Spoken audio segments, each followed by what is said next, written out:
The Selfish Path to Romance. Download Chapter 1 for free at drkenner.com. I went into my doctor's office, and I'm waiting for him, and he's always on time. But this time I can see him. He's rushing around in the back, and he's over a half hour late, and now it's going over 45 minutes late. And I'm thinking, what's going on here? This is not like him, and he doesn't look like the cool, calm doctor that I'm used to seeing. He's usually very warm and affable, and so I catch his eye. He sees me, and very abruptly he says, "Listen, I'm trying to get my parents out of Florida. I've got to take care of this before anything else. I've got to get them on a plane, and everybody is trying to get out of Florida." That was during the hurricane. Now, how do you deal with the aftermath of a hurricane or a tornado or a fire or maybe a layoff at work? It's not something that many of us give thought to in our everyday life, but there are professionals who make it a lifetime career. With me today is Dr. James Campbell, who is the Rhode Island coordinator for the American Psychological Association and the American Red Cross Disaster Response Network. And he's a frequent consultant to corporations regarding crisis response and threat of violence. He's the director of the University of Rhode Island Counseling Center, and he teaches courses in traumatic stress and workplace violence, and he's even written a book, Hostage, Terror, and Triumph. Welcome to the show, Dr. Campbell. Oh, thank you very much. It's a pleasure to have you with us today. Give me a brief overview of what you do. You know, I talked about my doctor being in a crisis because he's afraid for his parents. They're elderly, they're in Florida, they've just been through hurricane after hurricane. That was that season where there were multiple hurricanes. Help me understand what you do as a disaster expert and how you deal with these type of situations. Okay. The particular role, I assume, would frequently depend upon the context. Things occurring at the university, for instance, I would typically be the lead mental health person on the scene and the decision maker in terms of, you know, what are we doing to establish services for students or faculty and staff or family members or those kinds of things. If I'm responding at a national disaster with the American Red Cross, then basically do as assigned and try to respond as needed. In those kinds of crises, it's usually people need to be pretty flexible. You could be working with a distraught person who's lost their home one minute. You could be helping in a shelter childcare area another minute. And the role is really to be flexible and respond to the needs as they arise. In corporate environments, role is partly to provide direct service and partly to consult with management about how to support their employees and make plans going forward. When do they reopen, or when do they have employees back, and what do they say, and you know, all those kinds of things. So it's fairly varied depending upon the context. So the type of crisis, they vary from either natural crises such as a hurricane or a tornado or a flood or a tsunami to man-made ones, things that are either accidents, car accident, to problems at the university. What type of problems? You mentioned problems with students. What type might cause a big crisis on campus? Things certainly involving a death or serious injury of a student. So if a student suicided, that would be suicide or accident or sudden natural death. All those things can. So if they're playing soccer or something, and then they just have a heart attack or an asthma attack that kills them. And what are the range of responses that you see immediately after, say, something like that happens? The kid's on the soccer field doing fine, everyone's happy, and suddenly the kid is gasping for breath, and it's a normal asthma attack, everyone thinks, and the next thing you know, the kid is dead. The child has a heart attack. If you were on the scene there, what would you do?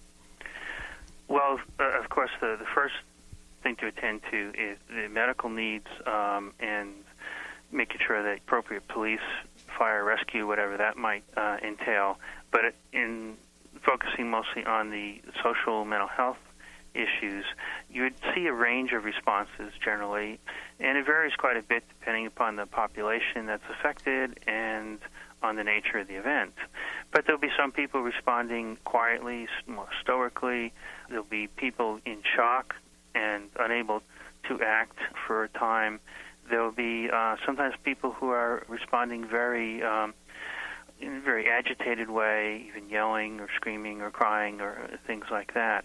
And so it can vary quite a bit. And what you try to do is bring a bit of order and safety to the scene. If there's, say, the incident that involves something that's pretty grisly, you don't want people to be exposed to that anymore. So a car accident where people, exactly. Or 9/11. Yeah, right. Or, a violent event or things of that nature. Try to protect people. We know that post-traumatic symptoms are related to the degree of exposure to sights and sounds and so forth that cause disruption. So try to protect people to some degree. Find a place that's safe and comfortable for them to be. They may need to be around for police interviews or other things, or to get cleared medically, depending upon what's happened. But it's about trying to bring some order, structure, and support. People in shock sometimes need some gentle guidance. So what are some things you might say? Oh, again, depending on the incident, you might say, we can wait over here, and is there anything that you need? Do you wish to make a phone call? Usually focusing on immediate and concrete needs. People usually want to call a family member or a friend and be in touch, let them know that they're okay. So to connect with their world. Exactly. Yeah. Sometimes they, if it's in the middle of the winter, they just may need something warm to wear or a warm place to stay. They need eyeglasses or water, those kinds of things. Sometimes I call it psychological first aid. And just like medical first aid, you don't need to be a licensed professional to provide it. It's a lot of basic common sense. So many people just do that naturally. Yeah, and yet if you're not a bit prepared, you're not sure what to do. Providers not necessarily sure what to do. Mental health providers don't get training in how to respond in the first minutes or first hours after a traumatic event. Mm-hmm. The training's more, okay, they come in the next day or a couple of weeks later and they're upset. Right, you see them in your office, but you're not on the scene with them. So that's what's so unique about what you do and what you've made a lifetime career of. This is Dr. James Campbell, who's the Rhode Island coordinator for the American Psychological Association and American Red Cross Disaster Response Network. You do this as a living. Could you just name some of the factors that impact how a person reacts?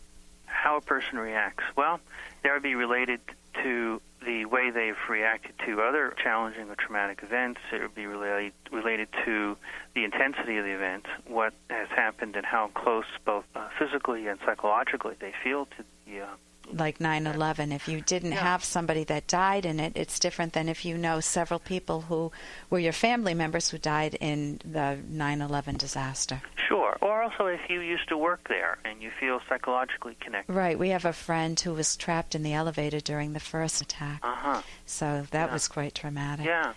Those kinds of things. Yeah. Even if you're physically distant but psychologically very connected, it can be very hard. Still very hard, yes. Yeah. Listen, I want to thank you so much for joining us today, and I hope we can continue this and talk about psychological first aid on another show. Okay. Okay, and we're switching now from that to happiness. Someone earlier had asked me, what do people do to pursue, why do people pursue happiness? Why is it really the most important thing in the world? Well, it's the most important thing because it's your life. It's the psychological state that you achieve by leading a good life, by making yourself lovable, having good virtues such as honesty and integrity and independent judgment and a good sense of justice and a wonderful sense of pride, and being rational. That's the essence of it. So there is no such thing as happiness by whim. Those short-range things that people call happiness will never help them achieve happiness. Great being with you today on The Rational Basis of Happiness.